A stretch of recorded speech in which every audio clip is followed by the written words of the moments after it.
Why are there so many shows starring Muppets and dozens of movies too? They said they'd watch everyone and they mean it. It's something that they've got to do. So now they've pledged you a lifelong commitment. The Muppets, Matthew and Sam.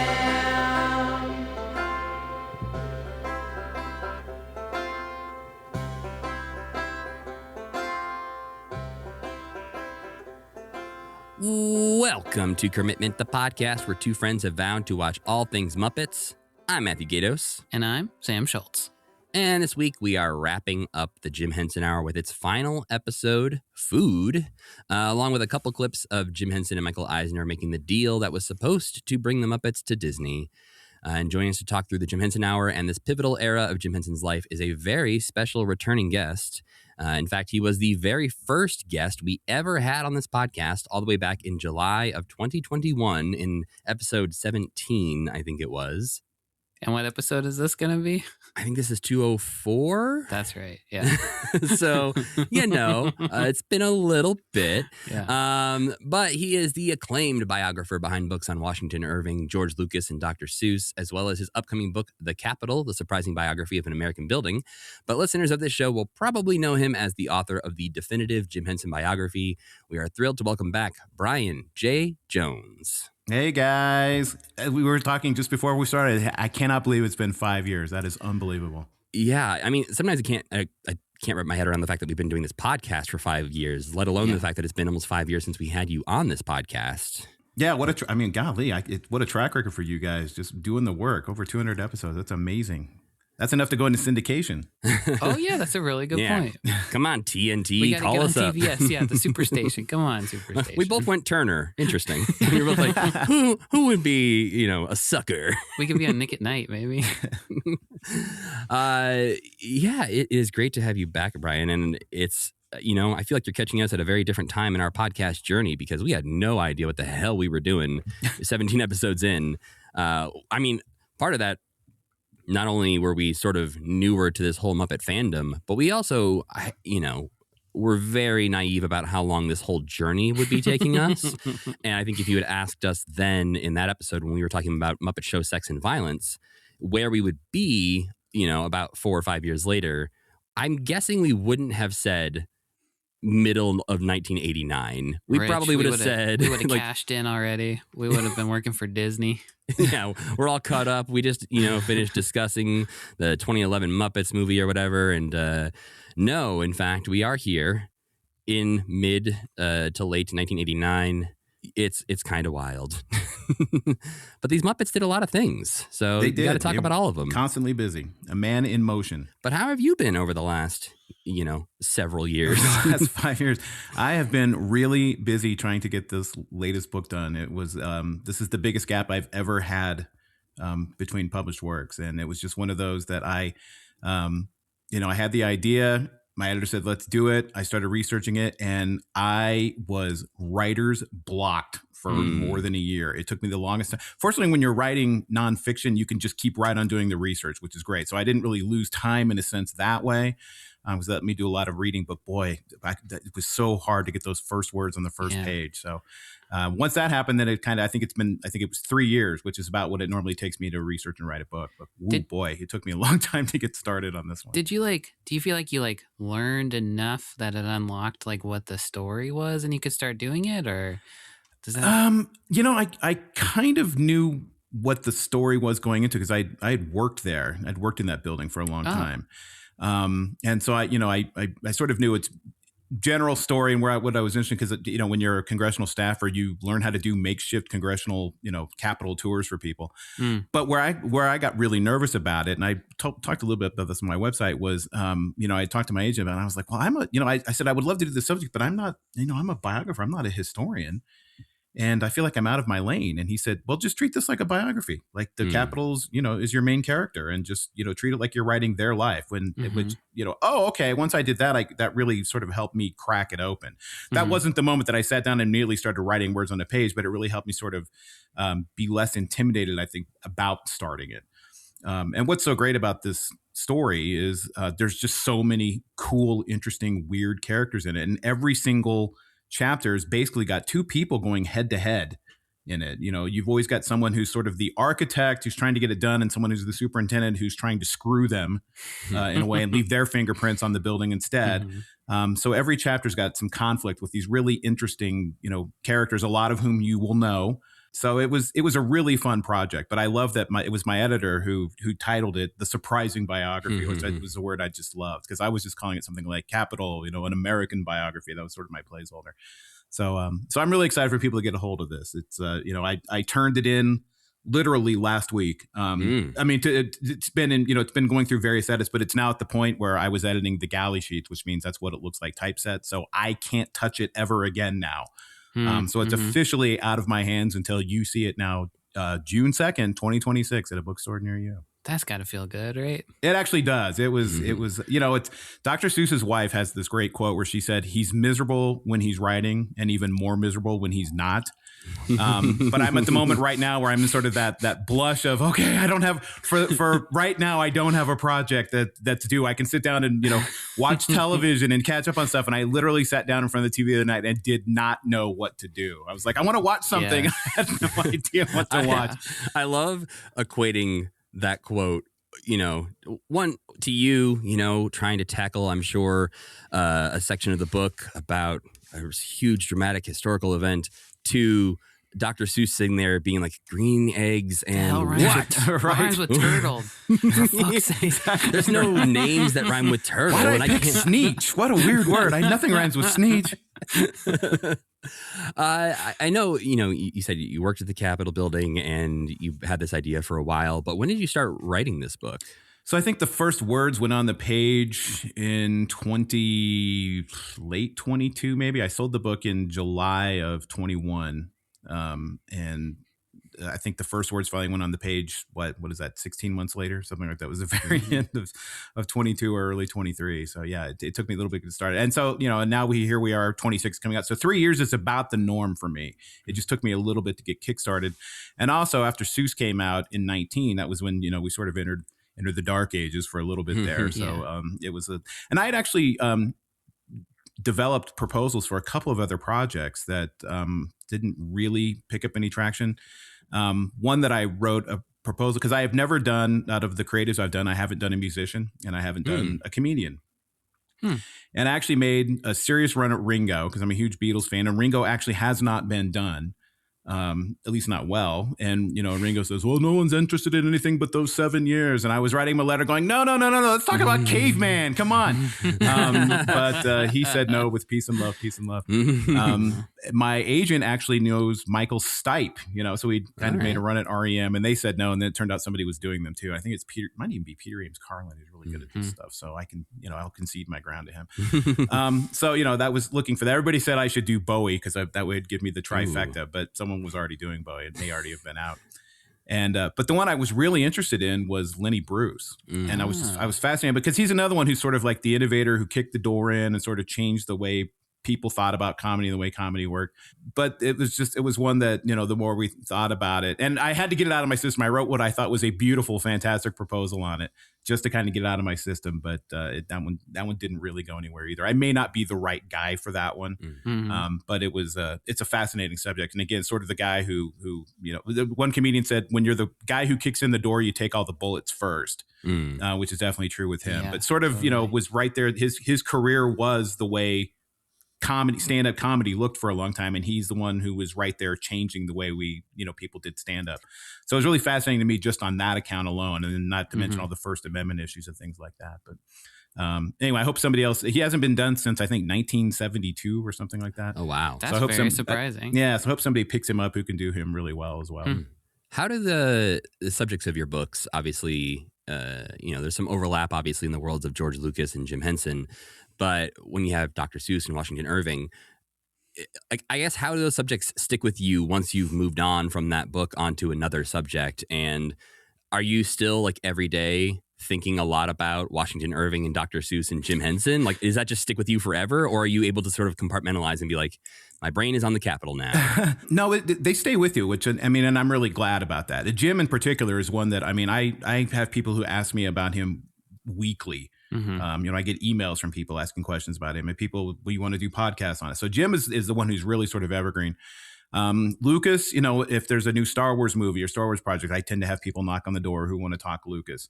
Irving, I tend to get around Halloween because of Legend of Sleepy Hollow. People, right. Even though it's amazing because Irving actually sort of created our version of Christmas too, which people were starting to tweak to this year. I got a couple of, I did a BBC long interview with them on Irving at Christmas. And then of course, Seuss, I get around Halloween all the time too because of the Grinch, and a lot of times around Read Across America Day, which is his birthday, which is not a coincidence.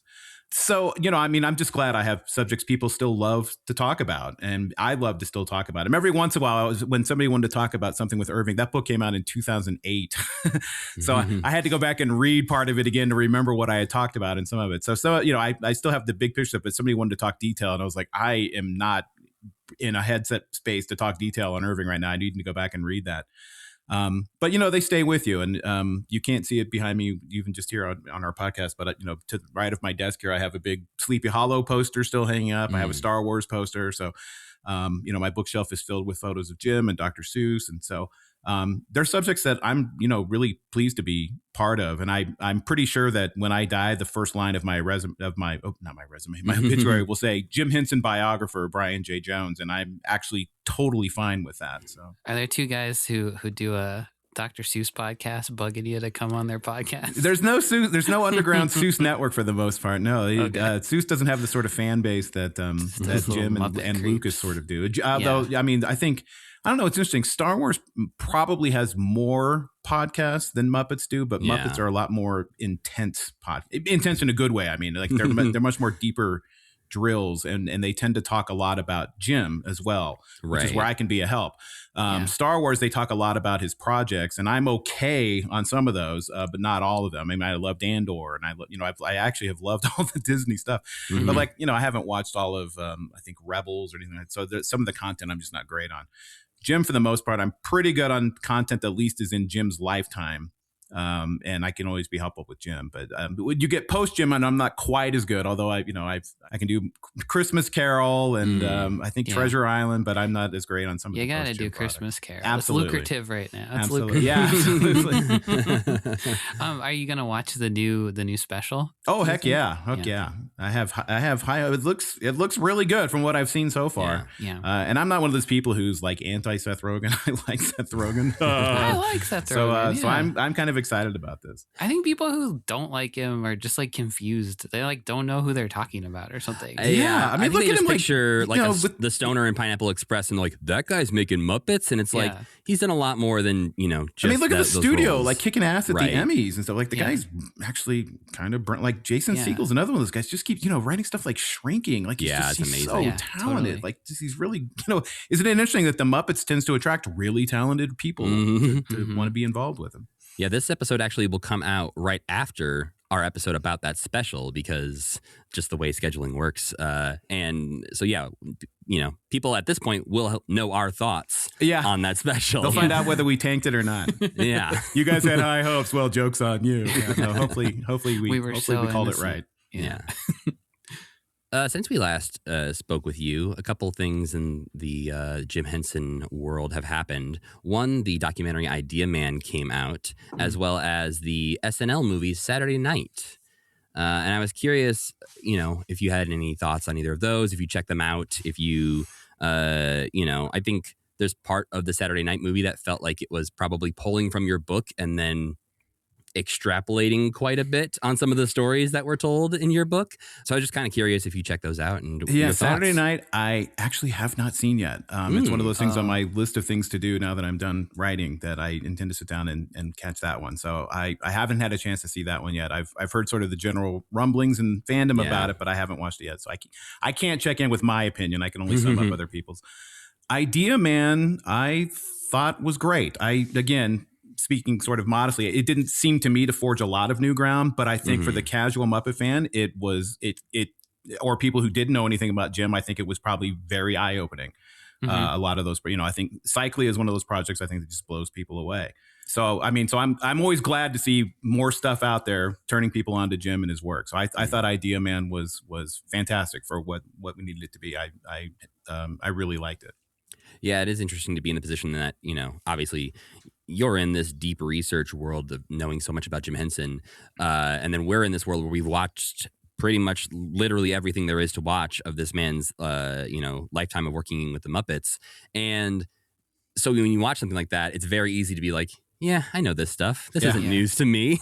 But for, my parents or, even friends and family, like, I know there's a lot of stuff in there that they would not have known because they have not watched literally everything that the man did. I was glad to see them sort of, and even the set they were interviewing people in looks sort of like the Cube, which is, I think, one of his really quirky, funky projects. And so I was really glad to see those more obscure projects because I think the 1960s is one of the coolest parts of Jim's career, in fact.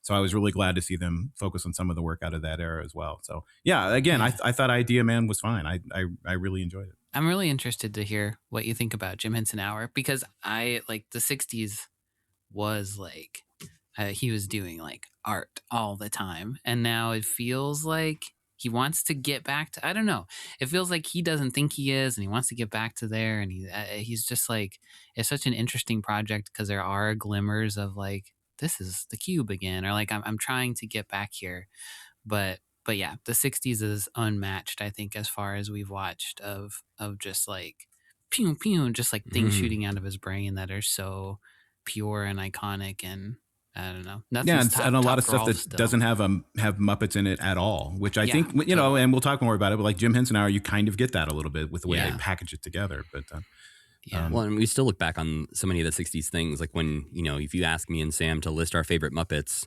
that list is going to be like Rolf, Tamanella Grindelwald, Rufus the dog, LaChoy Dragon. Like so many of our like favorite chaotic, Muppets come from that period of time where they were figuring out what to do. Where they used to walk around with guns and stuff. When they're like literally lighting things on fire and just being like, let's see what happens. Yeah, that is one when I do presentations on Jim, I'll show about 3 or 4 Wilkins commercials, because more than that it gets to be a little overwhelming. I remember Matt Groening talking about how people wanted an Itchy and Scratchy movie, and he's like, oh no, more than a minute of that, and like, oh no. And it's kind of the same way with Wilkins, but one of the second one I show is the one where the pistol comes out and shoots him, and nowadays I'm like, maybe I should pull that one off. I don't know. But just absolute chaos. It's so crazy. I love that era.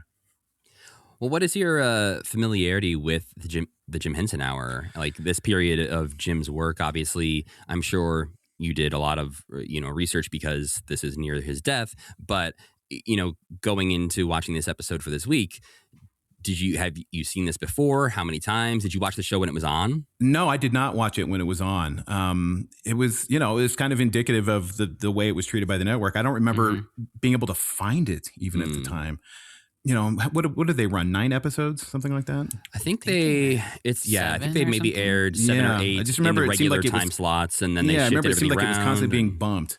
So I didn't watch it at the time. At the time I was writing, I was concentrating a lot more on the behind the scenes, and I had a lot of access to really great memos Jim was writing internally and sort of assessing it and talking with the networks about it.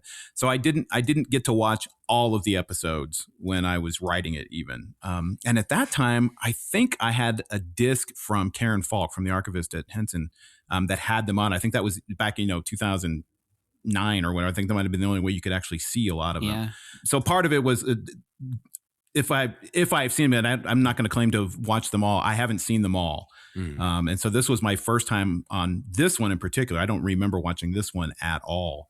This was new for me, watching what was on the screen, because I really got to dive into what was going on behind the scenes a lot, but on screen I don't remember seeing this one. Yeah, which is extremely interesting. Like we recommend your book, I feel like, every other episode on this podcast, because Thank you. It is so great. And I think I've been sort of reading it along with the podcast, like revisiting chapters, and especially now that we're in this era after Jim's Red Book has stopped, there's not as much publicly available behind the scenes knowledge. And so your book has served us greatly in this era. And so I went back and was rereading the last quarter of the book to revisit this time period. And just seeing how some of these dates line up are really interesting of what else is going on, because a while ago we talked about when the Jim Henson Hour was getting canceled, and that week he had to make a TV appearance on the Arsenio Hall show. And when we were watching that, we were like, wow, this feels kind of weird and sad because everyone here knows that show is canceled. And so during his appearance on the show, they don't mention Jim Henson Hour like once. They don't really say why Jim's there. He's just there. They talk about the Muppets for a bit and then it wraps up. But rereading your book, I realized like that's the day that they made like essentially the handshake agreement to say, hey, you're going to sell out the Muppets to Disney. And so he was in such a different headspace than the guy who just had his TV show canceled. Yeah, always sort of moving on. Like always had this ability to move on. So yeah, he, most people would have been upset, but he would just cut a huge deal or the beginnings of a big deal. Yeah, I think we thought, because he also I think had a speech or a press interview at either an award ceremony that same week, and in both of those things, I think we took his vocalizing, oh no, we're working on stuff, don't worry about it, we've got things going on, as like the boss trying to rally the troops and not let them worry too much. But then hearing that it literally was in motion already to start this Disney deal was like, oh, he actually did have stuff going on and he wasn't just trying to, cover his ass. Mm-hmm. Yeah. Yeah. I think, one of the sort of common narratives for years with Jim was that he was so bummed out by the reception of Labyrinth that was why he wanted to go sell his company to Disney. And I'm hoping reading the book, people can see that's actually not the case at all. I think it was the struggles with Jim Henson Hour that led him mostly to wanting to go someplace where he could concentrate on just the artistic side of his company and let someone else handle the management side of it and let him go off and do Jim Henson stuff. Mm-hmm. So I think he probably felt sort of, the weight of the world being lifted off, even just being able to formally announce that it was, because that negotiation had been going on for a while. They had sort of a secret team inside the company that was doing a lot of the conversation, but to finally be able to say that, when he did, I think was just a huge relief to him to be able to do it and just to be able to go play again without having to worry about, I remember Frank Oz saying, we had people coming in and they were worried about the elevator inspection ticket, hanging certificate on the wall. The other, he's like, we didn't ever think about that kind of stuff. But he said that was the difference between operating out of a brownstone and being the Disney Corporation. Yeah. So I think that's, if you see Jim walking out on stage or knowing that he's got that deal in pocket, that's probably why he is ready to move on at that point and get this deal done and go on to the next thing.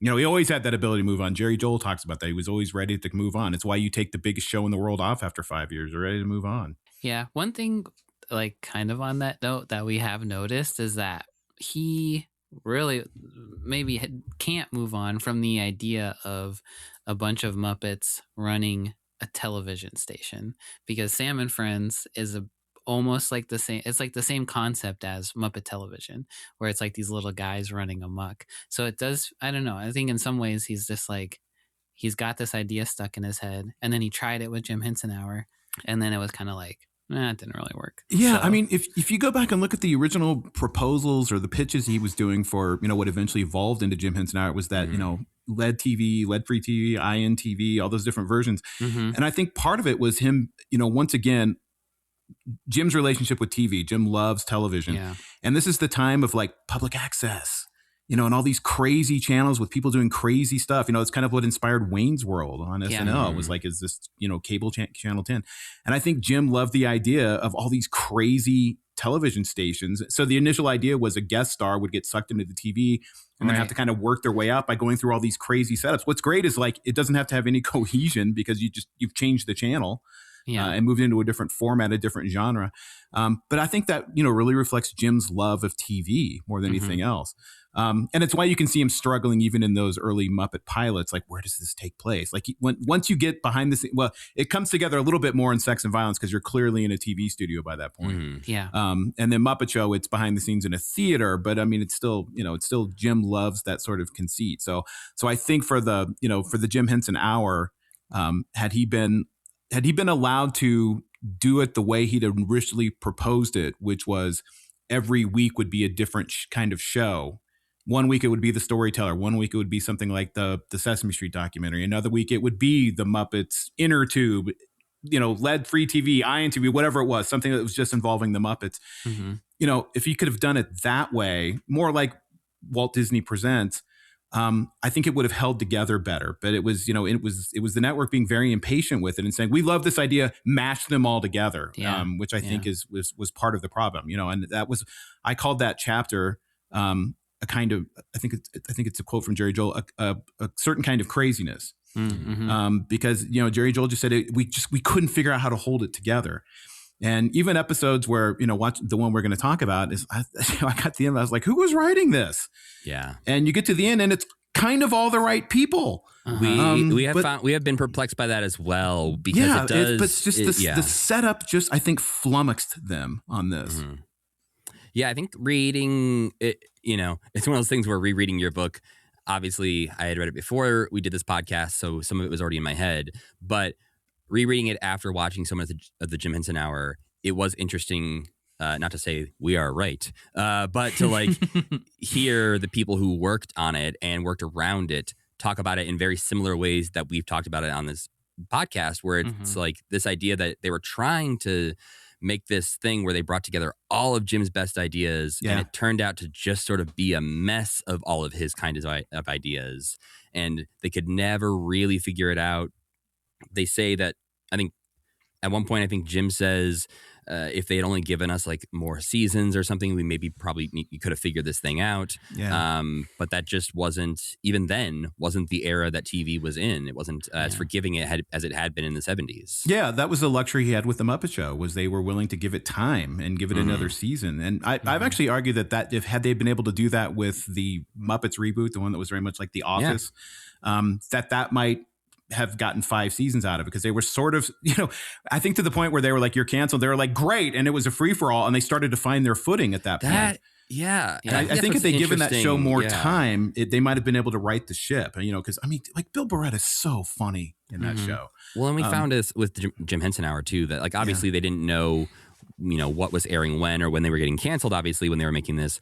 But there are moments in some of these episodes, and sometimes full episodes, that hit really well. And I'm like, that's the thing. If they could have captured that and turned that into a season 2, I think this could have been a really good show. But it just feels inconsistent, and it doesn't feel like they know when they've hit on something good, because they'll introduce something fun and then not bring it back ever again, or bring it back once in 13 episodes. And you're like, okay, what is this show? Yeah. What is do you have any recurring bits? Fun thing happen every hour. Every episode, because then I'll know what to expect, and it'll be less. Yeah. Yeah. Had you known that the beginning of the month I'm going to turn on and it's going to be the storyteller, and then the next week it's going to be just a Muppet episode, and then the next week it's going to be something fun like a documentary on the making of Emmett Otter or whatever, and then the next one will be an experimental thing like the Fraggles exploring outer space. I think that would have really worked much better. I really wish that they'd had the patience to do that for him. Well, and that feels more like this idea of you're bringing everything together that Jim Henson has done, allowing, the people who are like, oh, my favorite thing is Fraggles. It's like, give them a little bit of Fraggles, and not just in a behind the scenes documentary, but allowing it to feel like this is Jim Henson's world, and he has all these toys in his toy box that he can pull out and play with from time to time. But instead, we're left with a cast of characters that you don't ever really get to connect with. It doesn't feel like Kermit is connecting with them. It doesn't feel like Jim connects with anybody else in the show. And so we've described it as feeling in his void. Yeah. We described it as this show feels a little lonely and weird, because it feels pretty clearly that Frank is I'm out. I don't want to be doing this. And even when Jerry Nelson is there and Dave Goelz is there, something still feels off. Yeah. And again, you've got people like Bill Prady writing on this one, and people, and these are, at this time they were up and comers. But it's just, I think thematically it was hard to get your head and your hands around, for the very reasons you've talked about. Is it's kind of like, what is this? What's Kermit's relationship to all these new characters? When he's with Gonzo, you're like, okay, this feels familiar. This feels good. He's with Gonzo. You can tell these guys have a history. Then he turns around and talks to a new character, and you're like, what is his relationship with this character? It's almost astounding that not that long after this, these same groups of people with some of these same characters will put out Muppet Vision 3D and Muppets Go to Walt Disney World, two things that really, really work. And somehow it just feels like a different group of people made this show. Well, and I think partly because at that point, Jim feels like he's been cut loose. Right. He's ready to hand the baton over to the organization, and he can finally just concentrate on the work. Now, behind the scenes on that, there's a little bit of, we can talk about this. There's a little bit of friction going on between him and Jeffrey Katzenberg. But yeah, I think it was the time he's like, okay, this is going to be great when we go with Disney. This is the way it's going to be. We've got them behind us. We've got the band back together. So I think that's why that one why it starts to feel different. I think it's Jim starting to break away from what he thought was sort of the I don't want to call it the pettiness, but so I think it was just feeling locked in by television at that point. Well, we've talked around it a bunch already, Sam, but why don't you go ahead and tell us what we actually watched this week?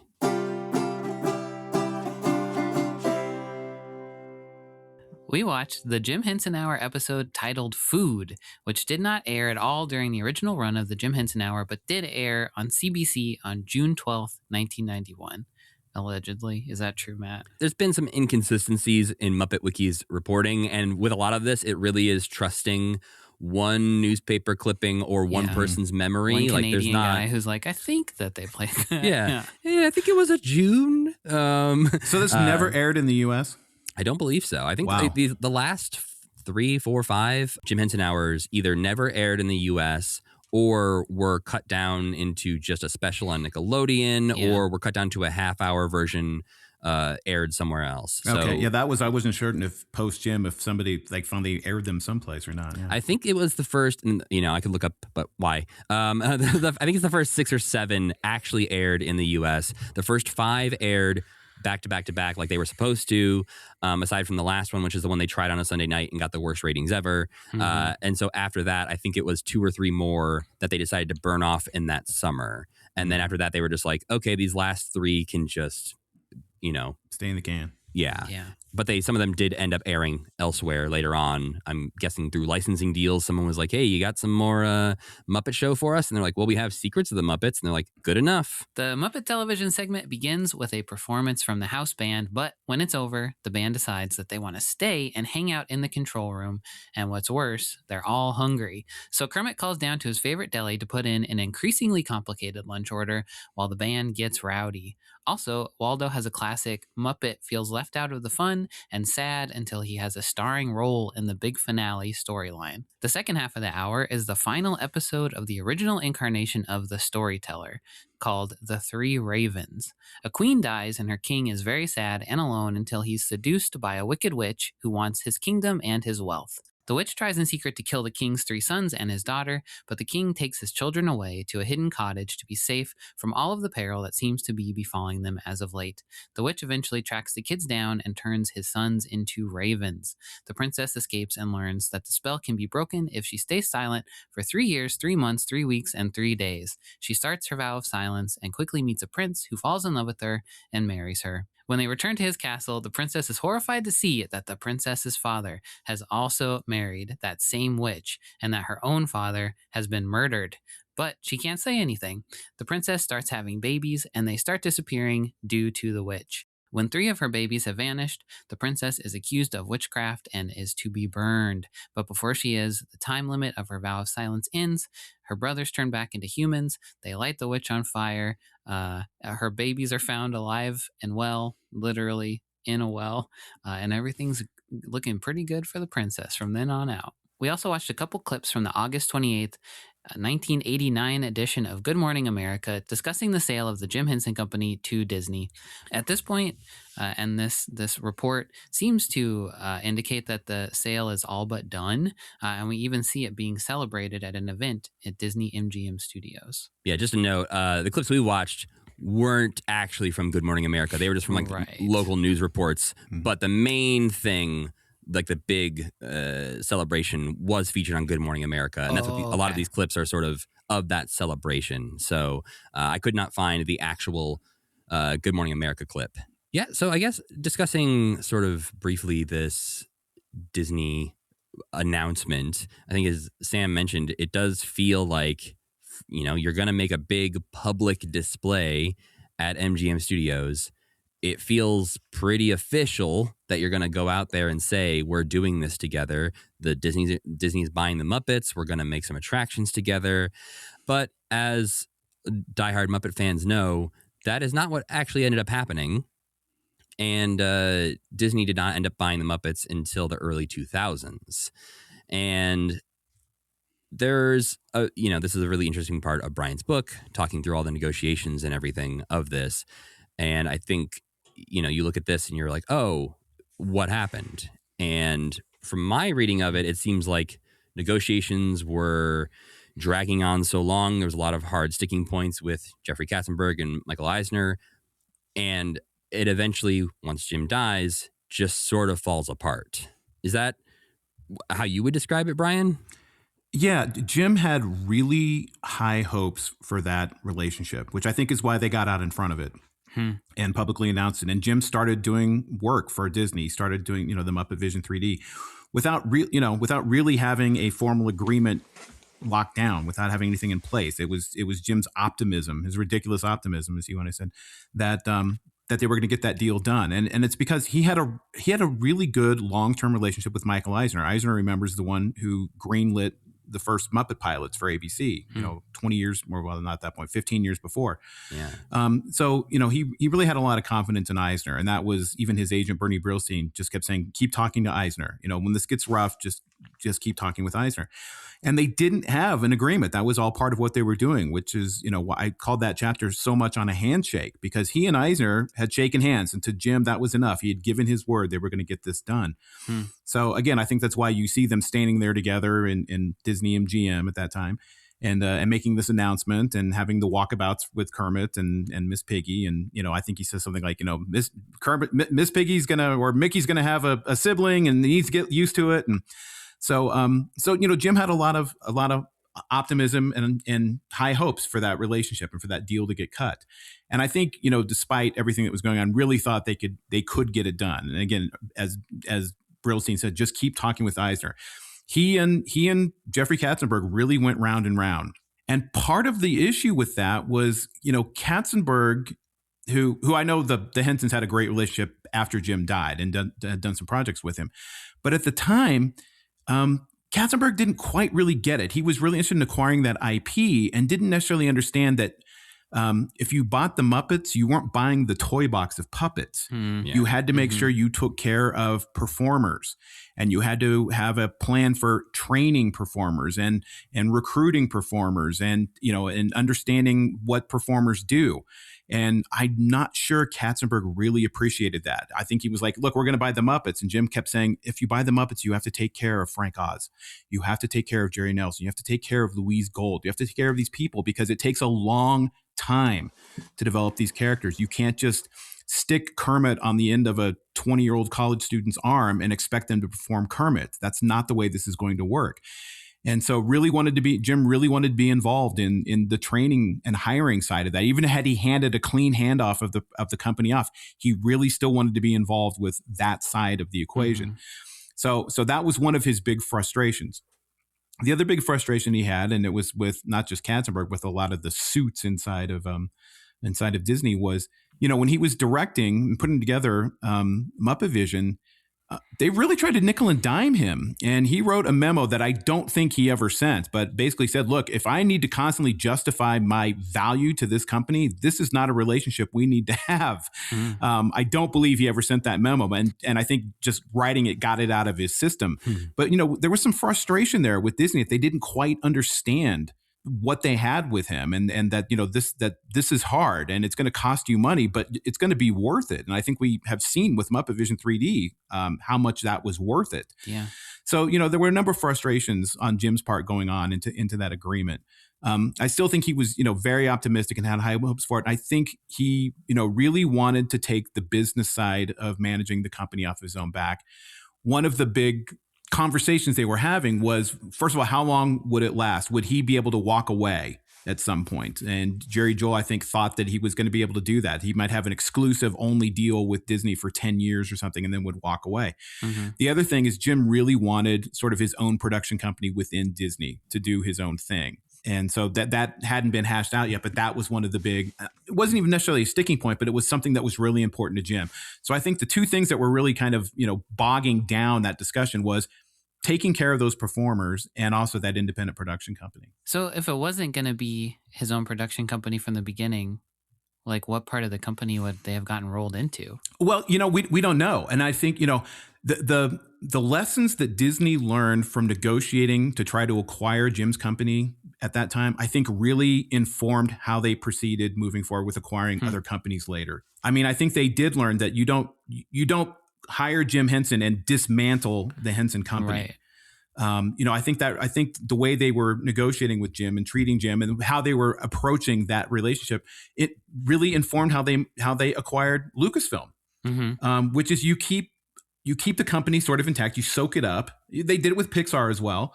Right. You bring that company into the fold. You keep the person who's been running the company inside your corporation now. It's Kathleen Kennedy or whoever was running. I can't remember who was running Pixar at the time, but I think it really informed the way that they moved forward. And so they were a little smarter later when they acquired Star Wars, Lucasfilm, and Marvel, and Pixar, and some of these other companies because they kind of blown it. Acquiring the Henson company because they didn't know, were you just going to hire Jim and dismantle and sell for scrap the Henson company? How were they going to do this? I don't know that they knew that, but I think the fact that they didn't know how to do it and sort of lost that deal really made them, for better or for worse, really made them better at acquiring other properties moving forward from there. I really think there was some hard lessons they learned in their failure to acquire Jim and his company. It's so interesting too, just like reading about how there was an earlier time in 1984 where both Disney and Henson were in this sort of limbo state where Disney was really struggling and Jim inquired about potentially buying Disney or becoming president of Disney at some point. And at the same time, Jim was also floating the idea of what if Disney bought the Muppets? But they had just come on Muppets Take Manhattan and hadn't been doing a bunch. So it was also that same time period where it's like, are either of us worth anything to the other right now? Yeah, hard to believe, huh? Yeah. Yeah. And the mind boggles on that because that's at the time that Disney's kind of floundering before they hit upon, that trifecta of Little Mermaid and Lion King and, Beauty and the Beast. So yeah, I mean, that's one of those great what ifs in the whole story as well is, had they each recognized, I think they each recognized the value of the other, but I think, the stock market didn't. And so having that sort of relationship move forward would have been, expensive. And I just don't think that people really appreciate at the time what that would have meant. Well, yeah, and I think the Katzenberg stuff is always interesting because I feel like you hear a lot of stories about Jeffrey Katzenberg trying to make terrible decisions. And obviously the man has gone on to do plenty of big things and produced great movies. But it is one of those things where I feel like, through work you often encounter. I always put people in a few buckets, either there's creatives, academics, and salespeople. And Jeffrey Katzenberg is very much a salesperson. Absolutely. And the way he talks about creative work is often so cold when you see interviews. And I just think back of, he wanted to cut Part of Your World from Little Mermaid because he was at a test screening and saw a kid fidget a little bit. And he was like, kids are going to hate this. We got to cut it. Right. And then the more wild one to me was that when they were making a Goofy movie, he wanted to recast Bill Farmer with Steve Martin because he thought having a celebrity play Goofy would be a better sales pitch. What the hell? Yeah. That would have been insane. Would he have just done a Goofy impression, or I would don't he just think sounded so. normal? I think he would have sounded like Steve Martin, but looked like Goofy. What the heck? Yeah, I would almost taken Jim Carrey over Steve Martin for a Goofy role. Okay, live action, creepy, Grinch Goofy. I could see that for sure. Oh God, just a giant latex face. Scary as the Mike standing. Meyer Cat in the Hat. Yeah, I kind of like that.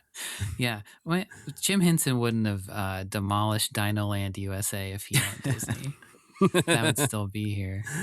I mean, Muppets Courtyard would definitely still be there. It would be him owning an amusement park would be insane. It would be like the craziest amusement park ever. He would Yeah, have and really gone. you know, that's another one. When you see the plans that they were drawing up for a Muppet related theme park, that's another one. You're like, oh my god, I mean, had they even been able to roll some of those ideas into his corner of the Disney park at the time? It's just so much what if involved in the whole Disney deal, and he had Michael Frith was engaged, and Michael Frith's brilliant and hilarious, and has these some of them are on the internet, these great drawings for their dark ride they were going to do. I mean, it just would have been nuts. There just would have been so much great stuff coming out of that relationship. Their idea for the restaurant that they were kicking around back then that obviously never really became a thing, but it was like Gonzo owning a pizzeria and was going to be staffed by rats with like remote control rats zipping around the restaurant and all these things. And obviously, we eventually got Pizza Rizzo that did not have robotic rats.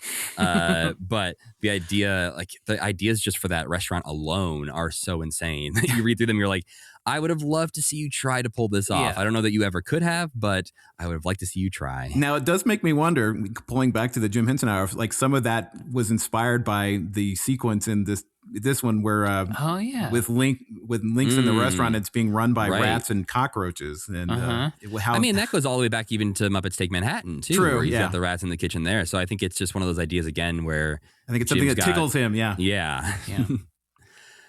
But yeah, we should probably get into a little bit of this Jim Henson Hour episode, called Food. Jim warns us at the beginning that this episode might make us hungry before teasing the Three Ravens Storyteller episode that's coming up in the second half.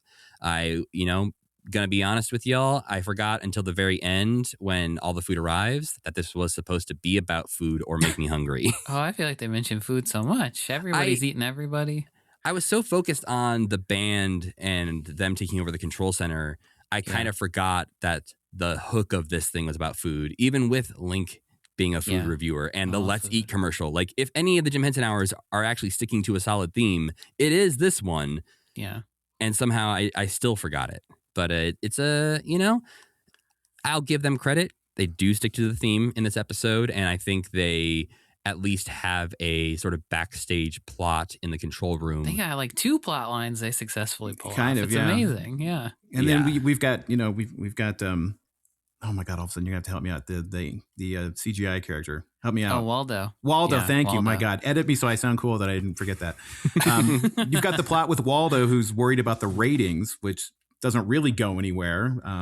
All of a sudden, he's like, I'm sad. I want to be in the show too. That's one of those things where it's come up in, I think, 3 different episodes where Waldo is sort of the demographics ratings expert. Mm-hmm. And he always shows up with like a wild, we're losing the preteen girls. We have to change over to this channel and get them back. Or, oh my God, when we did this, the ratings plummeted. And it's so interesting to use that weird of a character that could literally do anything you'd ever want them to do in such a boring way.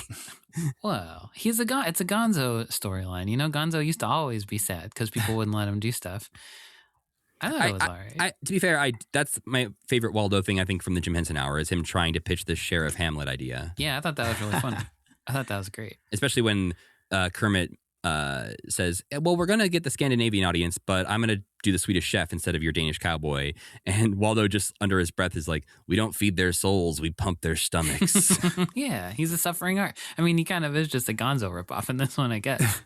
Well, there's so many curious moments in this that make me wonder, like, how this was going around in the writers' room. The first one that baffled me, I don't want to say baffled me, but it doesn't seem like a Muppet kind of pitch, is the one with the food songs.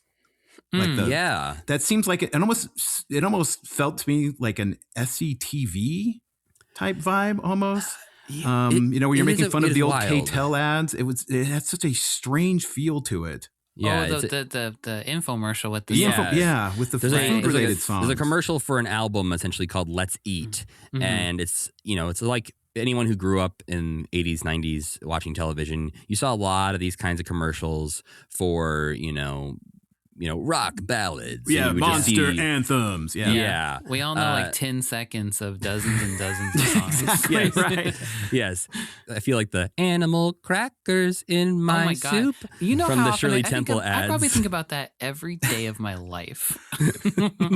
Or what is and I'm feeling. Yeah, the two dudes air Monster guitaring to the Ballads, monster 3 anthem. CDs for $19.99. Yeah. So this feels And- like, I mean, this is definitely a parody of that, but it feels like something that came out of the SCTV writers room or SNL. Yeah.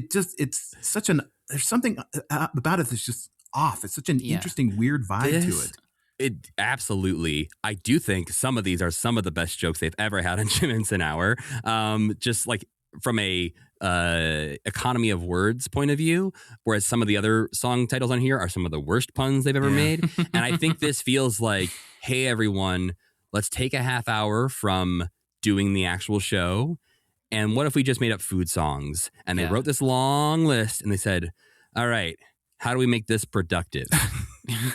Or they were eating lunch and they just started saying food song puns or something. Yeah. Oh, well, it's sort of like at Disney where you've got all the food related songs they had there. And, yes, at what's it? What was that called?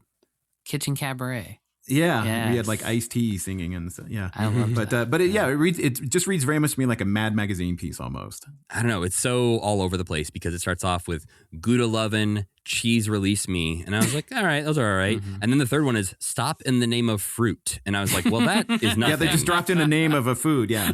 Yeah. But then I'm like, why would you have that be your third one you say when you have things on the bench like Locks Be a Lady or It's Not Easy Being Greens? Yeah.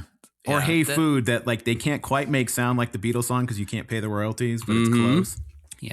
Stop in the Name of Fruit feels like one that got a big laugh in the writer's room because it was so bad on purpose. Yeah. Yeah, that's what I was thinking. I was like, I wonder how these were pitched in the writer's room because they're just, it's so odd to me. And then the other one that completely throws me, I'm fascinated by it because it is very Jim in a way, but the 30-something parody. Oh, that's the second one. Not the first time we've seen that. These guys have been around before. Oh God! I mean, creepy, weird. It was and creepy. Like eating little people who are screaming for their lives. That and freaked me out. Which you can tell Jim gets the biggest kick out of because there's a callback with it again at the end. I mean, he clearly loves that joke. Yeah. But wow, that was one watching that just completely floored me. Yeah. It's just tonally very strange. Again, I'm not like it doesn't belong here because it is very Jim with things eating each other. But holy cow, is that a strange one? I'm somebody who, when I'm watching horror movies, I think through the implications of like the people getting murdered too far, where I'm like, their families are going to be so sad. This whole high school is going to be empty. All that kind of like, oh, her poor boyfriend is going to just be really beside himself. They're going to have to fire some teachers because there's not enough students left anymore. There's going to be a major investigation. When they're eating those little people, I'm just like, where did those people come from? Yeah, it's like little kids almost too. Like, my mouth was just hanging open the entire time in that piece. Bizarre. Yeah. And I'm sure that's one that just cracked him up. I can only imagine.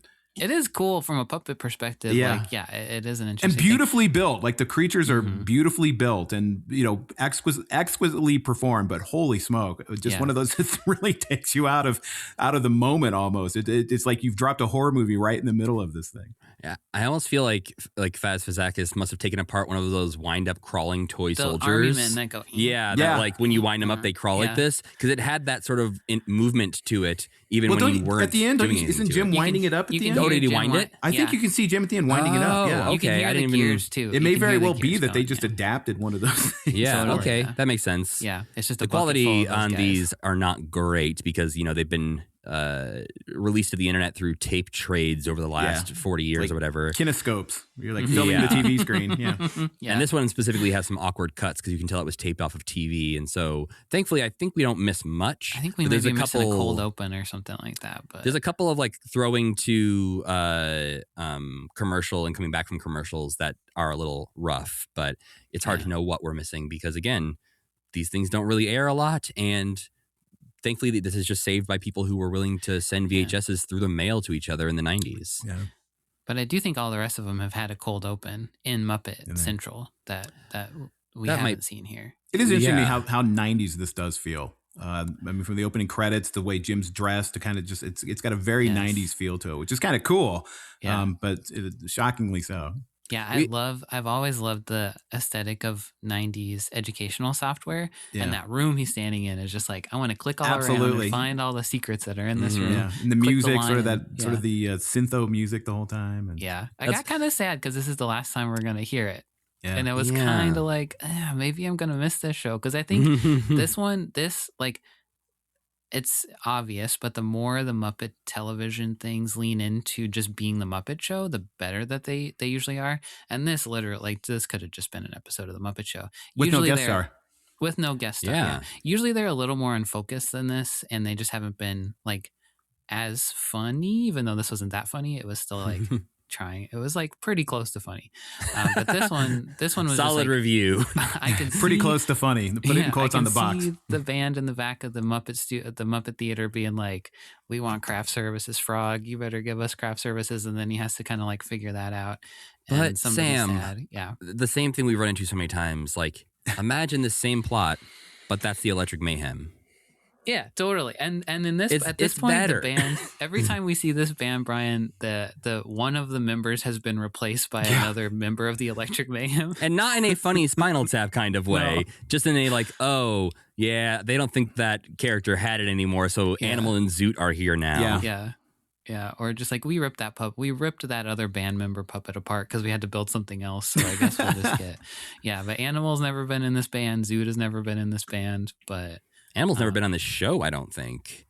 It doesn't no. sound like it's Oz performing. It's in not. Yeah. I don't believe. According to Muppet Wiki, at least, I think it's Rob Mills. Oh, okay. And that, I think this is one of the first times, aside from like, seconding when both characters are on screen, that I think we have seen one of Frank's characters be performed by somebody else, like with a voice and everything. Yeah. and this band has a drummer that we've seen before. So Yeah. I don't know. It's very interesting that Digit seems to be the only constant. And I guess Beard has kind of creeped in there now. But But Beard is literally just Floyd. Yeah. Yeah. Yeah, I mean, Jim was very frustrated by the network on the way they didn't quite know what to do with it and kept bumping it. And I mean, he knew it was having problems in the ratings, and he just kept saying, we can fix this. We can fix this. It's a shame he didn't get the chance to fix it. Was it all finished by the time it started airing? I guess I don't. I don't know the answer to that, actually. I didn't have enough production stuff to be able to tell that. some of it definitely wasn't, because if I remember correctly, in your book, there's a mention of living with dinosaurs, and I think maybe one of the other, maybe Secrets of the Muppets or something like that, was Jim was doing some work on those later, like in the early 1990, to like sort of wrap them up and make them a thing, even if he didn't know where they were going to end up. So I think they knew that those wouldn't be airing and still had some work to do on them, and just didn't rush to finish them. Right. Interesting. Okay.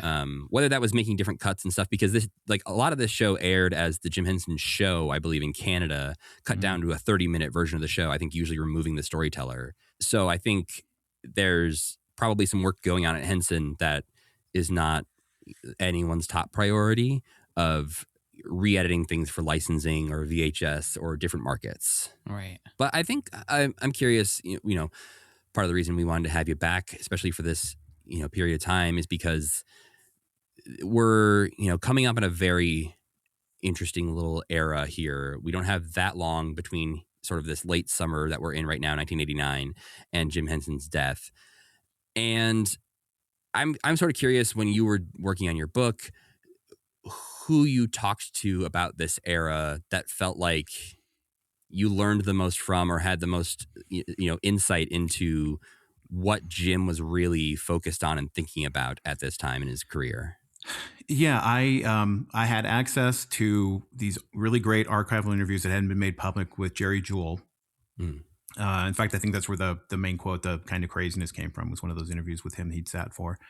Alex Rockwell was really helpful on that, because she'd been there when he took the phone call about selling his company to Disney. She was sort of there from ground zero on that too. So Michael Frith was really helpful. Frank was very helpful. So I got to sort of talk with a lot of the the main people. I never got Bill Prady. That was one. I don't remember what happened. Then I never got him. And Craig, I think I spoke with about a little bit. I mean, Craig was very young at that time, and like sort of still coming in the door. Wasn't necessarily in the backroom deals, but really got the perspective of Dave Goles, for example. So a lot of the performers gave me a really good look at Jim's sort of state of mind on it. But one of the things that came out as well, right when the book came out, is I can't remember which performer it was. Maybe it was Fran Brill even. who said, "My God, I didn't know he was working so hard to protect us, like in that Disney deal, like really trying to make sure, like, preserve the sanctity of the art of puppetry." It was like, I had no idea he was working so hard to protect us. So, a lot of it just came through some of the archival materials and having access to actually Jim through the memos that he himself was writing, especially because at the time a lot of the negotiations were going on. Nobody else inside the company, or very few people inside the company, knew this was going on. So you can really see him, having this conversation with the people who were involved in the negotiation, but also as the deal moved forward, watching the memos he's writing to the company and saying, "Look, we know that the Jim Henson Hour is not working." He could see the writing on the wall in these. So a lot of times I just had the advantage of having his own word. I mean, his own thoughts on paper on that for where was he on this.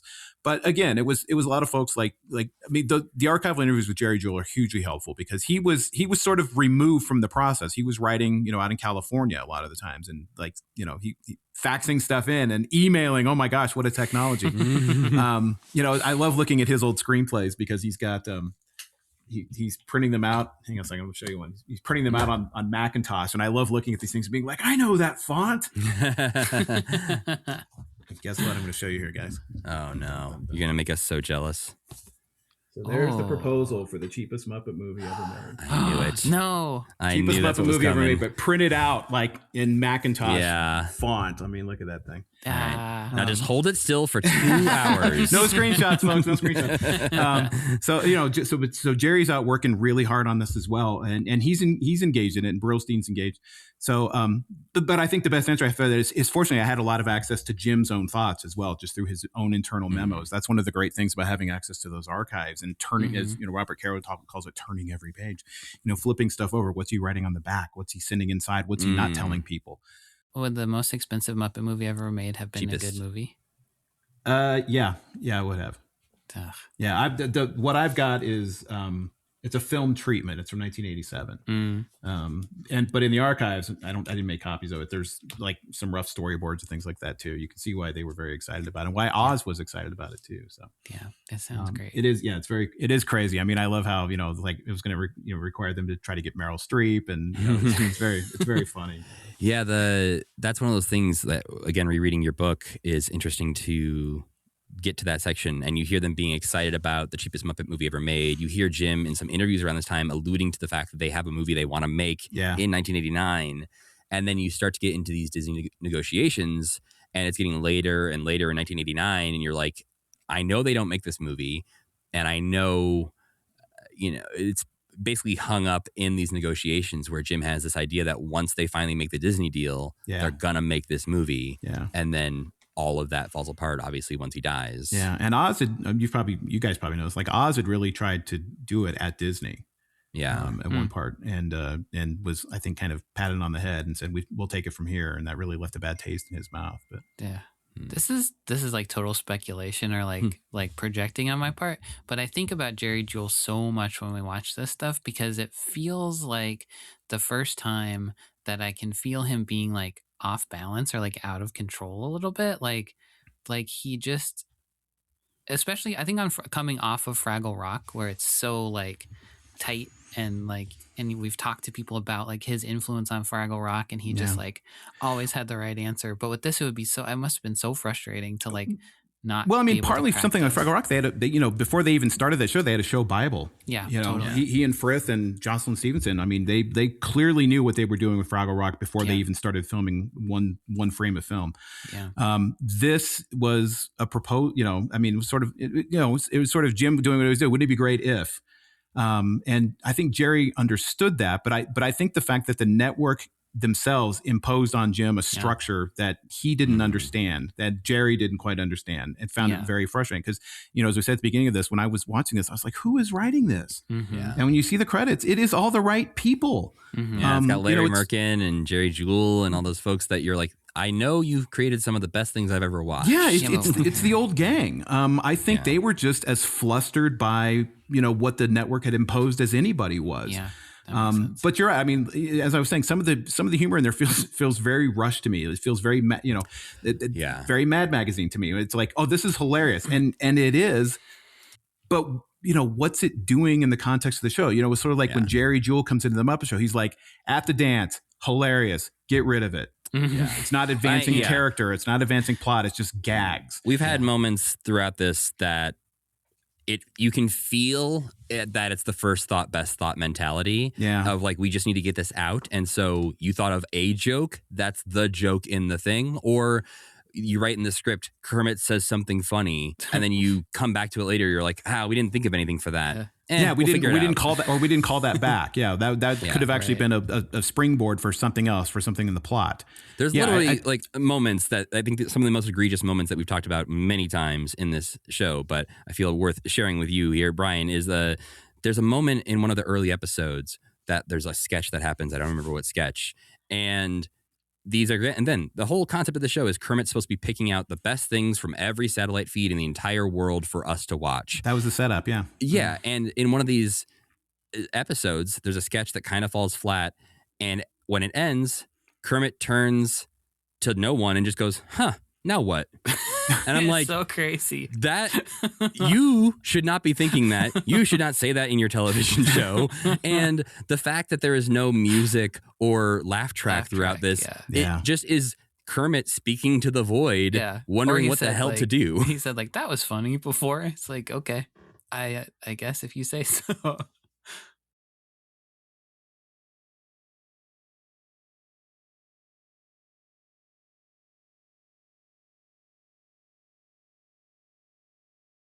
Yeah, I think I think the lack of structure imposed by the network, and then that Jim had to work within, I think it frustrated and confused the writing team as well. Because again, it's people like Jim who know how this works.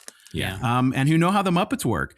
But it's like I was saying, Jerry, had he come in, at the end of the process, might have said, this sketch here, remove that. It's not advancing. We got to get to the relationship, because they all knew that relationships were what mattered. That's not advancing the relationship between the characters. Concentrate more on Kermit and his relationship with the band in this one. Yeah. And how he's not giving them food, and how they all want their own. I kept waiting for something to come along on that one, actually. Like initially he just orders food for himself. Yeah. And they're like, you didn't order food for us. I'm like, I'm not sure Kermit would have done that, because they're the ones that were hungry. It also is like so weird. It's because they mention food and like wanting food. Yeah. And so the next thing we see is him ordering food. And so you your brain jumps to, he must have given in and is ordering them food. Yeah. So I think ordering himself lunch. Yeah. I think the old Jerry might have knocked that part out and said, wait a minute. We've got the germ of an idea here with this. Let's move with that, rather than dropping in this insert with a funny fake commercial. So I think they were as scattered as Jim was on this thing. I think their minds were elsewhere. Which is, again, a shame, because it seems like all the right people are engaged with it. Yeah. Well, the first thing we kind of see in this episode is Food Chain Song, which is Solid Foam kind of hanging out. They start playing this song, and then it goes to a music video sort of scene with flowers and bees and a bunch of animals singing about the food chain. This was kind of fun and has a wild sense of scale to it. Because you open up with the flowers and the bees, and then we see a lizard who's sitting and singing and eating, who then gets eaten by a snake, and then gets eaten by a big bird, who then gets eaten by an alligator, and then the alligator gets picked up by Lunch Encounter Monster. And in this, the alligator looks like it's about a foot long. And so Lunch Encounter Monster is easily, 20 feet wide by 40 feet tall. And then Lunch Encounter Monster gets picked up by an even bigger dog lion, who sings and dances off after eating, and I guess being 1,000 feet tall. This is the first thing, I think I've said before, like, this could be on the Muppet Show. This is the first thing where I'm like, this could definitely have been on the Muppet Show, and it would have been like, it would have fit right in. I thought this was great. It reminded me of the why can't we be friends, like, war thing at the where they're shooting at each other. Right. Yeah, just like the right mix of violent and disturbing and silly. I think Dog Lion having a regular voice that was weird. Out for a second. That was weird. But I totally agree that this definitely would fit in with some of the chaos of the Muppet Show sketches. Well, the other one that, and we'll get to it, is the one with in the grocery store with Eggplant. I kept actually waiting for like the Sesame Street educational film to pull up. Like I really thought we were going someplace with that. Right. And he's like, they go to him and he's like, well, there's lots of things you can learn about this. And then like flip screen over and you get the little short film about farming eggplants or something instead of going to this weird joke about chickens laying them. That would have been better. You're right. Well, and if she, like interrupted the film and he had like stopped the projector and she's like, that's not what I wanted to know. Because that was another one where it sort of felt like, an SCTV sketch or something, because you have a human we've never seen before playing a stock boy when, an old lady comes up and is like, where are these eggplants from? And he's like, well, I am Sheldon, the all-knowledgeable grocery store stock boy who's a superhero. And so they fly off and land on a farm. And he shows her a farm where eggplants come from because you plant chickens in the ground and they lay the eggplants. But it was really funny up until that part, because he's like, I brought you to a farm and this is where they grow eggplants. And the lady's like, yeah, I know. And that, like, her saying, yes, I know, was funny. But then, it doesn't work when when like there's that one more twist of like, and there's a goofy way we grow them. It's more funny if he's just dragging her through this like educational film. It's like a hat on a chicken. Yeah, totally. It's also hard because you get ahead of the joke really fast. Yeah. And so the fact that like you kind of get it, the old lady gets it, and then they just ditch her. They just ditch her. They just leave her there. That was fun too. Yeah. I did like that they left her, and I did like that they kicked the chicken out of the monitor because and then the chicken occasionally hangs out they'll do that the sort of time. That was interesting. Yeah, having them come through the monitor. Yeah, she joins in. Lots of creatures talking in this one that have never really talked before, also, because that chicken just has like a bunch of lines. Yeah, they don't often give the chickens full on dialogue voices. Yeah. But another character who I think gets some of his best lines he's maybe ever had is Link Hogthrob in this, who brings, we're going to bring back that word luncheon. He had this show Luncheon with Link, which I don't know if it's luncheon or lunching, because... Oh, I see. Yeah. LUNCHIN apostrophe. Right. Yeah. Because on Muppet Wiki it says luncheon, like luncheon counter monster. But I guess it would make more sense. I think if he's I think it's a verb. Yeah, luncheon. Yeah, with I think Link, he was just dropping the G. Yeah, but this is Link Hogthrob having his own food review show, which would have been great. Yeah, and again, he normally is not given great stuff to do. They have tried to use him a couple times in the Jim Henson Hour and make him a star again. He's all over the Jim Henson Hour, which is really weird. And I love that character. Like, he's the ultimate blowhard, and it's just he's so funny, and it's just like they couldn't stick the landing with him. Yeah, I think this is a really good application of him, though. Like the like TV, the pompous TV reviewer guy who he could be doing in each episode. He could be out doing some different kind of review. I think this he does well in this. I think. Yeah, I think I love when he gets overwhelmed. He's always funny when he's overwhelmed. Yeah. Well, yeah, I think we talked about years ago when we did the Muppet Show episodes. Now, he does It's Hard to Be Humble with Mac Davis, and that Link is really good. Who is sort of like the dumb Miss Piggy, who thinks he's a star, who thinks he's a sex symbol, and just doesn't really see what's actually happening. But I think it's interesting to take that kind of character and sort of turn him into the straight man in the sketch. We actually recently talked about this with Warwick Brownlow Pike on the podcast of how the foodie truck sketches with Gonger and Cookie Monster somehow turn Cookie Monster into the straight man in a comedic duo, which seems impossible to do, but works really, really well. And I think somehow I would not have predicted that Link works well as the straight man in a duo, but you toss him next to Jacques Roach, a character in the past we have also not liked when they've used him, but I think is used really well in this episode. And it just sort of clicks in a way, again, where I wouldn't necessarily be surprised to see something like this on The Muppet Show. I hate Jacques Roach, and I still don't like him, but I just hate roaches so much. I can't even think about it. Especially a huge roach like that. They didn't even try to downsize him like Pepe or something. Well, yeah, I think he's such an interesting, weird character too, because he's kind of like Robin, like how Robin got his name because he was Sir Robin and that whole thing. I was like, how is Jacques Roach like Robin? But Jacques Roach was for some reason a Jacques Cousteau take off. The first time we saw him, yes, he was in the Oceans episode of Jim Henson Hour, being an underwater explorer. And they kind of had him like forced perspective scaled, so he was sort of the same size as the rats. Right. But at this point, he had a rat crew. They were Yeah. in a submarine. You couldn't really tell the scale of that easily. he was just standing next to them, and they were kind of the same height as him. But now he's just gigantic, which is a little horrifying. Little one. Yeah, he looks this like is something out of also- the Dark Crystal. It's also yeah. I kind of bristle at the idea of Swedish Chef having a foil too, because this is the second time we've seen him do something with the Swedish Chef also, and it just is like that one was fine because he was trying to kill the roach and get him out of there, but like him as a feuding chef, and then Swedish Chef getting like hurt by something that isn't his fault seems weird to me. Like somebody attacking Swedish Chef is kind of like, now wait a minute, he doesn't deserve that. He's gonna hurt himself just fine later on. I'm just remembering that, we're saying goodbye to the Jim Henson Hour this week, but a lot of these characters we will see again in an unfortunate circumstance that we have to watch an episode of The Cosby Show where boy. most of the Jim Henson Hour puppets show up to haunt Cliff Huxtable. Is Jock Roach in it? I think he is. Okay. I think most of these guys pop up a little bit. And so, obviously they filmed that before Jim Henson Hour was canceled. So they probably thought it'd be a good marketing thing, but it didn't end up coming out until January 1990, long after the show had been canceled. So I'm sure everyone had people were forgotten. extremely confused. Yeah. We should have been getting ready for the Interesting. second season of the Jim Henson Hour at that point. I want to just mention real quick the storyteller episode of this, which I think I loved listening to you sum it up, Sam, because I was kind of like, yeah, there's an awful lot of like exposition in this thing where there's like, oh, it's like when the witch shows up married to the other guy, I was like, wait, and that's why I love when the dog jumps in and is like, wait a minute. Yeah. Like she's married to this guy now.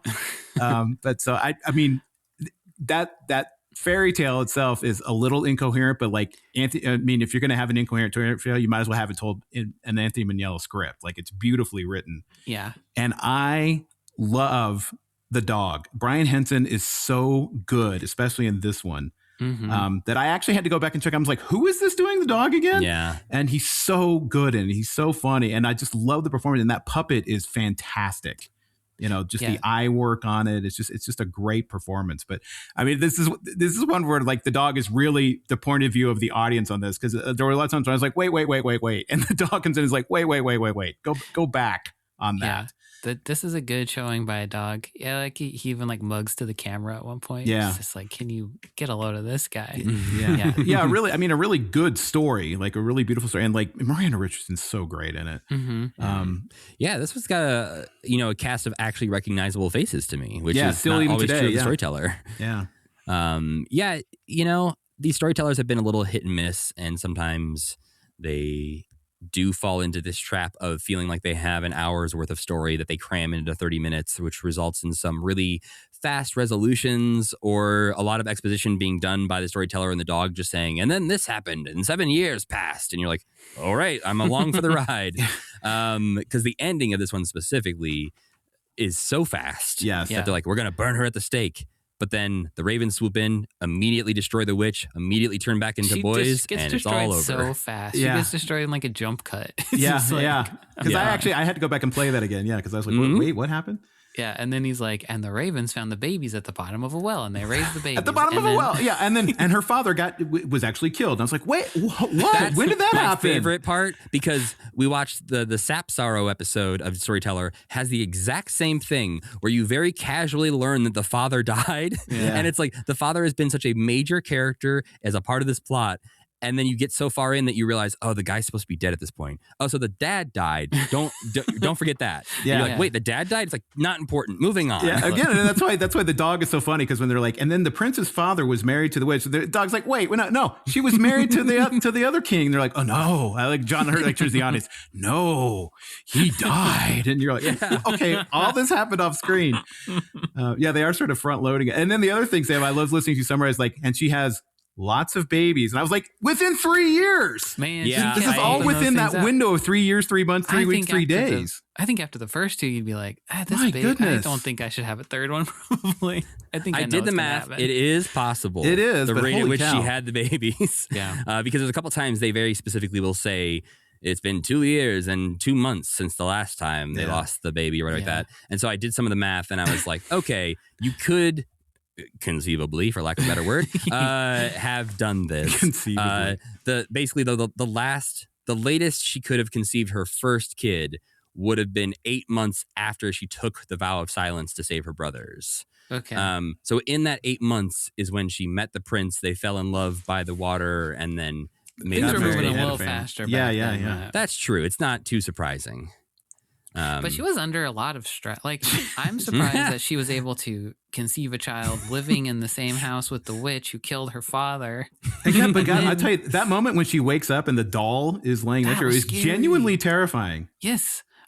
There was that part, Yeah. and then the part where the kids are turning into ravens, where I was like, if I had seen this as a kid, that would have really stuck There's with me. a moment in there, horrible. a mid-transition moment where they show the kids' faces like with makeup on and they turn into ravens. And I was like, that's super creepy. And the fact that they only use it for like 2 seconds and before they actually just turn into real birds. Also, the only puppet kind of things in that whole... This one had less puppets than we've ever seen before. Yeah, aside from the dog. Yeah, that's true. Yeah, the transformation sequence is about it. Yeah. There's usually some kind of creature that is a main character of the story, but or at least the animals are usually puppets or something. Right. But in this, they just felt like they were real birds. Yeah, but again, I was sad now that Storyteller is over. I know we'll get the Greek legends Greek one myths, that also has dog in it, I believe. But I think so. But yeah, I like Storyteller. I think it's kind of sad it got attached to Jim Henson Hour and kind of suffered the same fate because of that, and didn't just get to be like its own thing every now and then. Yeah, I think one of the storytellers won him an Emmy, if I'm remembering right. Yeah, I believe so. I think they win one for that, and then they win one for Dog City as well. Dog City won an did too, Emmy yeah, which is just great. So it's an Emmy-winning series. There's one episode where Jim like predicts that they're going to win an Emmy for the episode, and it's kind of sad, but yeah, because he predicts it for the episode that the Thought Lion is in. Yeah, he gives the Thought Lion a pedestal, and he's like, "That's for your future Emmy." Yeah, the Thought Lion is still it's in. Well, I don't know what they've done with it now, but when I went into the Henson Company there in La Brea, the Thought Lion is right there in the front. Cool. I mean, it seems like that's why it's there in Jim Henson Hours, because everyone just agrees it's a really cool puppet, and they're like, I guess he needs something to talk to. Well, that was it. They wanted to give him something to talk to because otherwise we tended to fidget his hands and yeah. I mean, he does that even. I mean, he does like the Thought Lion also is a bad co-host who like sabotages him at every possible. He doesn't speak except for in one episode, and he seems to hate Jim Henson. Yeah, he gives him nothing. Have you watched Secrets of the Muppets, Brian? I think so, yeah. With Jojo the dog. Jojo the dog's a breath of fresh air. He's like co-hosting it with this like very peppy little dog who's very friendly, and they act like the dog has been in the show the entire time too. They're just like, "Hey, Jojo, what's going Jojo. on?" Yeah. Just like a dog walks Great to into see you his again. Yeah. CGI universe, and he's like, "This I hired this dog to help me make this show." That does remind me though, because that Jojo's played by Camille Benora. Yeah. Of one of the shining lights in this Jim Henson Hour episode is gotta mention another that before guerrilla we're done. television segment, which is something they've done a couple times and is always a highlight. And is always a bummer that it wasn't a regular segment. But in this one, they've kidnapped and tied up an average TV consumer, Vivian crazy. Egoloff, played by Camille Benora. And they're here to demonstrate how the average person is a slave to media. And they prove it immediately because they turn on some commercials and she immediately is like, I need to eat that. You know, that's interesting. That's actually something thematically Jim was fascinated by. Like that shows up in some of his early pitches for like the Muppets on Broadway. Like there's always stuff about consumerism and media exploitation of things. Like he's really fascinated by that. It's a little jarring at times when you see it like, you know, sort of amid the Muppets, but it is consistent with. Also, when this man's career was built on commercials. Yeah. Like for him to be like, maybe I feel guilty about how much meat I sold to people in the mid-60s. Or how much Muppet Babies crap I'm shoveling off on people right now. You're gonna let kids shit on my name? Yeah. Yeah. I love these guys. They have a point of view. Their things are always funny. They're like such a good trio of, because so many of the new, well, actually the new Muppets on Jim Henson Hour are okay, but there was that period of time where they were trying to do all the latex kind of like realistic looking guys. So then them being foam and looking cartoony, I love. Chip is great, obviously, but yeah, this one and Ubu being like Oh, Ubu yeah, was I interesting for the do. first time. I do want cake. That would be great. And maybe he's married to Zandra. I'm not really sure what's going. He's like, you There- never cook for me.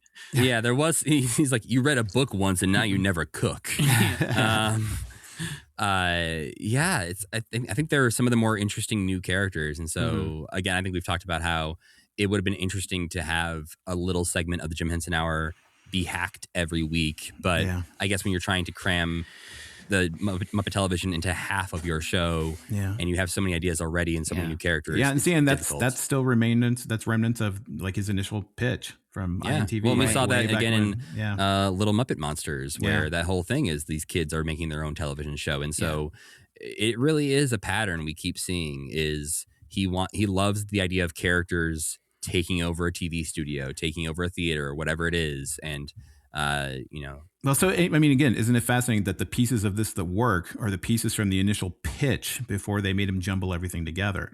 You know, and because it's about what was the word you just used? Oh, there was a really great relationship between the characters. Bingo! I mean, that's when you stick the landing on these things, and that's what Jerry Joel was great at, which is why it's so hard to watch them not being able to find it in something like this, because that is when these episodes are genuinely funny, is when you get moments like that.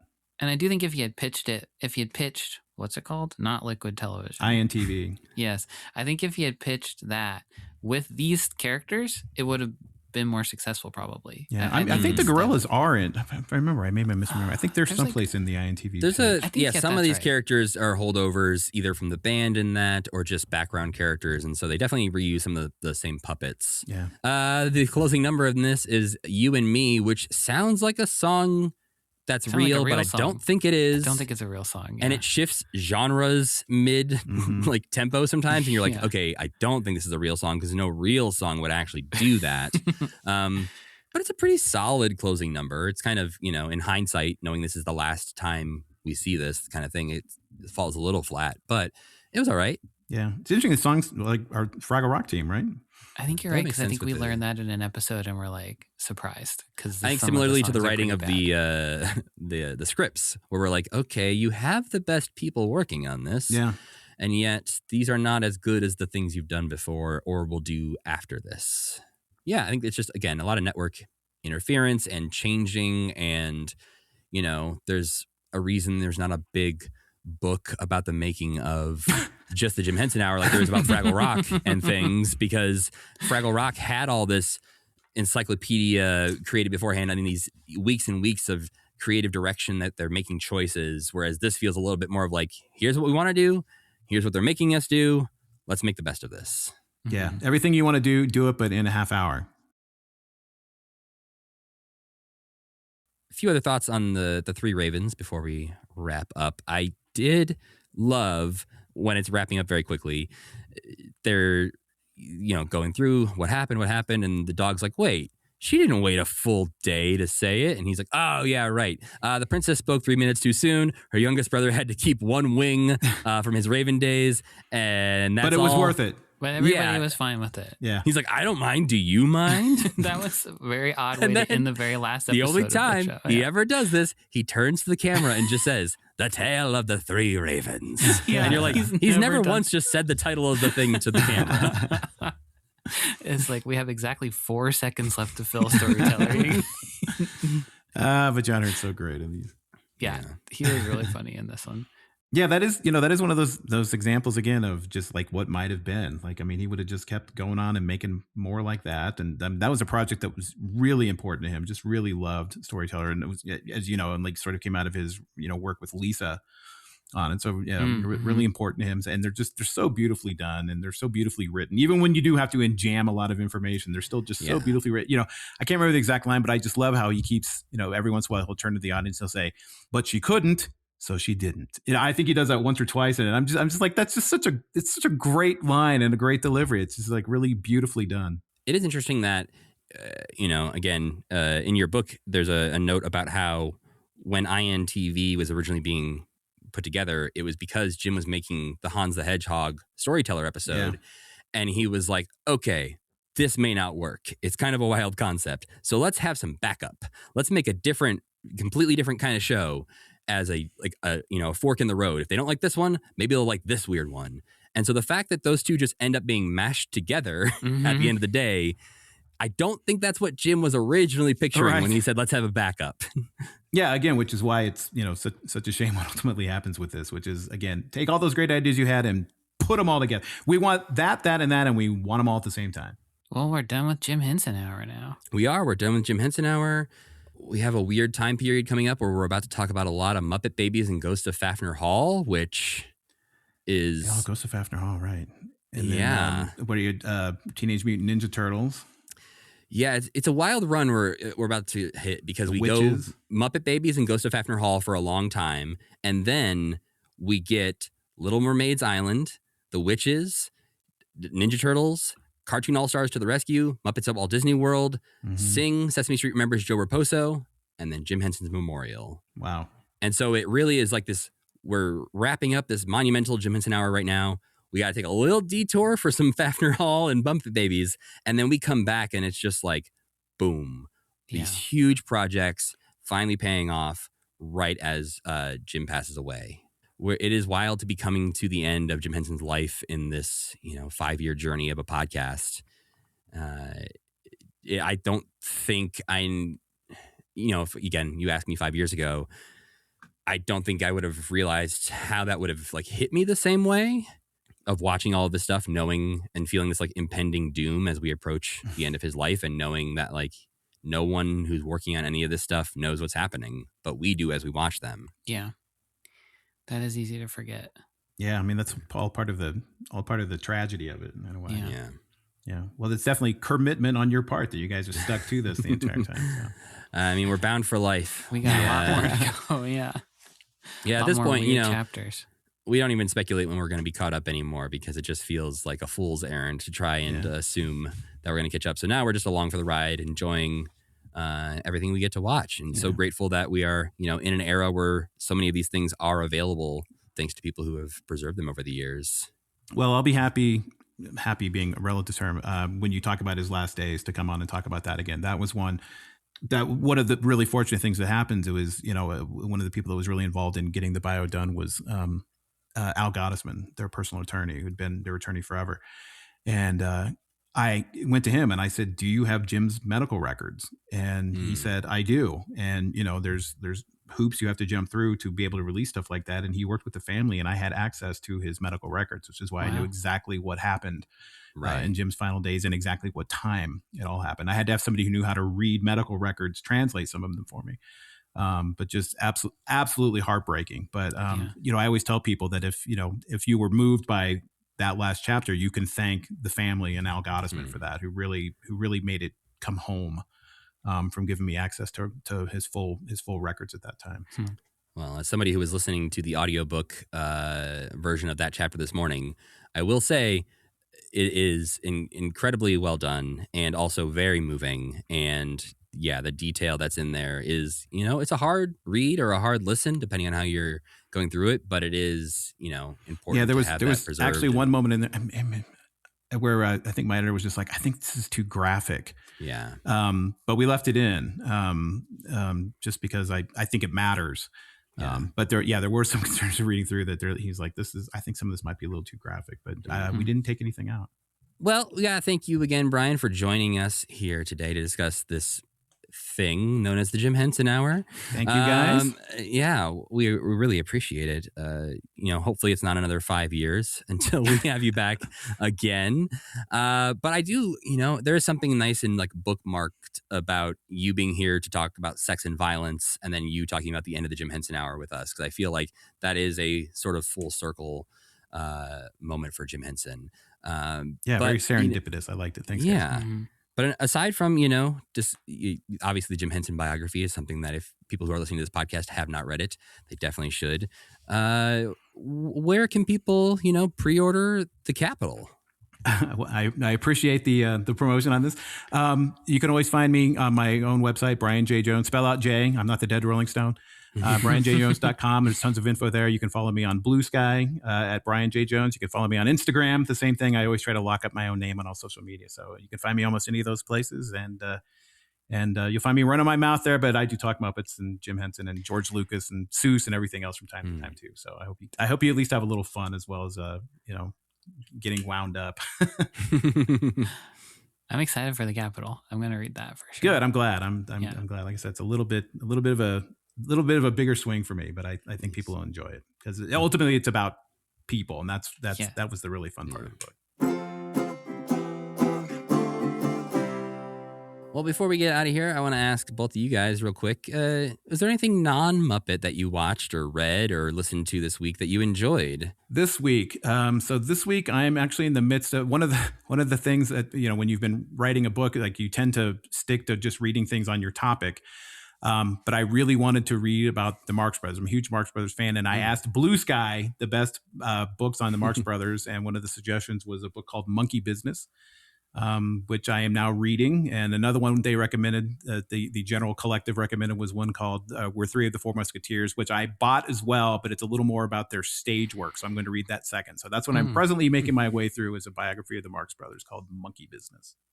The Marx Brothers is such a big blind spot for me. I have not ever dived into it, but really? Oh God, it's so good. But it is one of those that, like, it's sort of like that it's starting to feel a little niche now. It used to be people, you could say Marx Brothers and people knew who that was, or if you did the Groucho impression, people got that. And now it's a little bit not so much. I mean, similar in vein, I had done another podcast I really wanted to talk about the Steve Martin Muppet Show, because I love Steve Martin. I love that episode. And they were all, millennials, and they were like just so confused by his stand-up. And like to him, and even to my daughter, who's 30, like he's the guy from The Father of the Bride.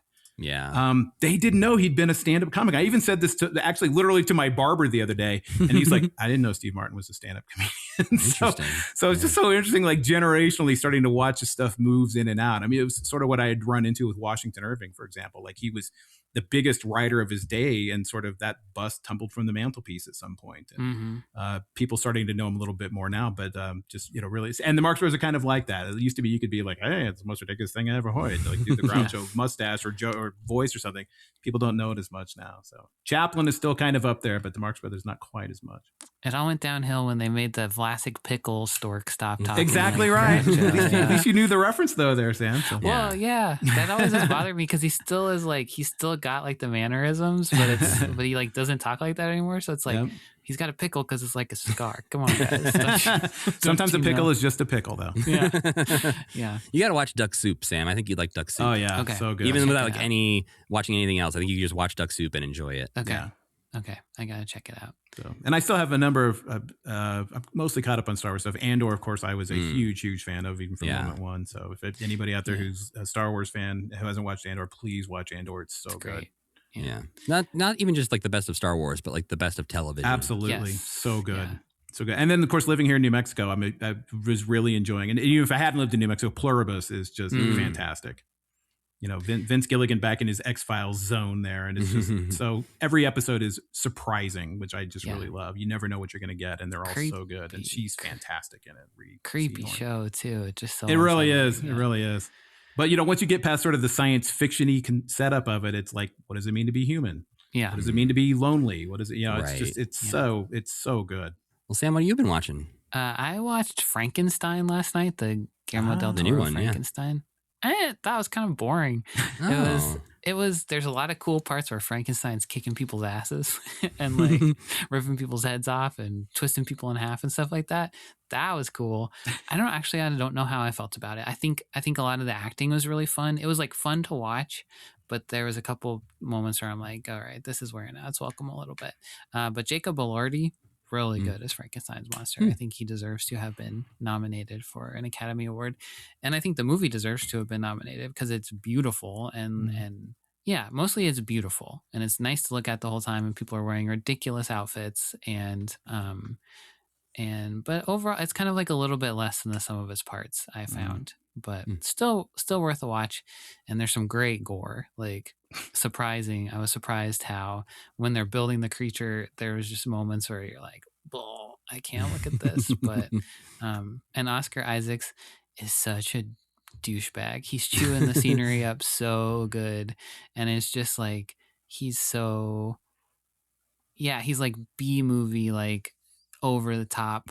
And his outfits are ridiculous, and he's just so like dramatic, but he's fun to watch too. But yeah, buckle up because it's like 3 hours long. Wow. Yeah. That's the part. It's just a little too long. Yeah. What about you, Matthew? Well, yeah, speaking of a little too long, but I did still enjoy it, actually. I finished season 5 of Stranger Things, finally. It turns out when you have an 8-month-old in the house, it's very difficult to get through extremely long, scary television shows.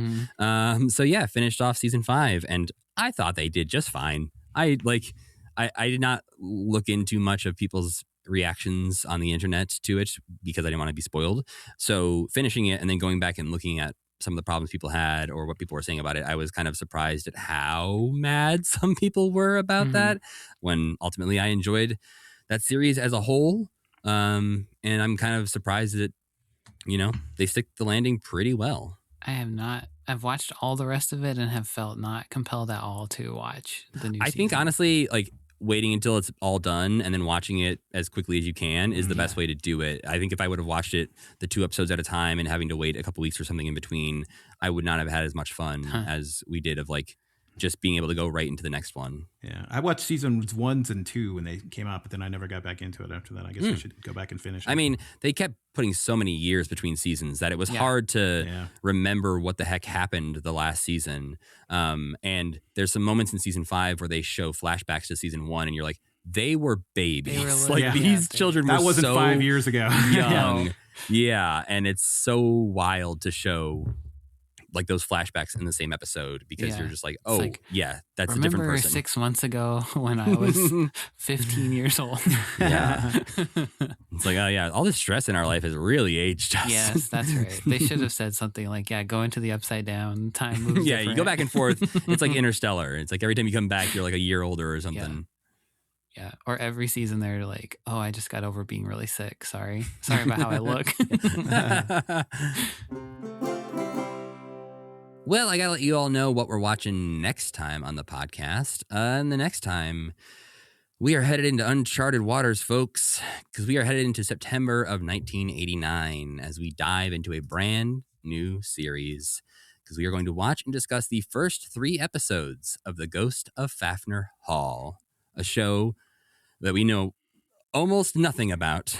Used so many water and sailing metaphors. It sounded like it was going to be a show about a boat or something, but no. Yeah, most of those are just completely unintentional. They just I think I wrote Uncharted Waters and then I couldn't stop myself. But no, as far as I know, Ghost of Fafner Hall, nothing to do with water.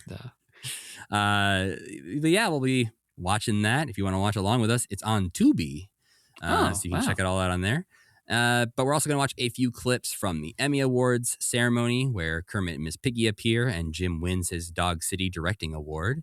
And some other clips of Entertainment Tonight where Jim is talking about the Ghost of Fafner Hall. So that'll be our next episode. And we will be joined by another person from the world of Tough Pigs. Yes, you didn't think there was any left that we hadn't talked to? You're wrong. Anthony Strand will be joining us from Tough Pigs. He is Ryan Rowe's co-host on the Moving Right Along podcast and a writer for Tough Pigs and does a lot of other things over there. So he will be joining us to talk about Ghost of Fafner Hall, a show that I've heard he enjoys. Well, we need to thank our friend Tuna for making the music for this podcast and Cassie Wilson for singing our theme song. Don't forget to go to commitment.com for all your commitment needs. And while you're listening to this podcast, don't forget to rate and review it on your platform of choice. Also, as mentioned previously, don't forget to go check out Brian's social media and website and pre-order your copy of The Capital. If you'd like to get in touch with us, you can do so at mail@commitment.com or follow us on social media at commitmentpod or at commitment.com. And you can always follow me at Matthew Gatos. And I'm Sam Schultz. And as always, keep believing. Keep pretending.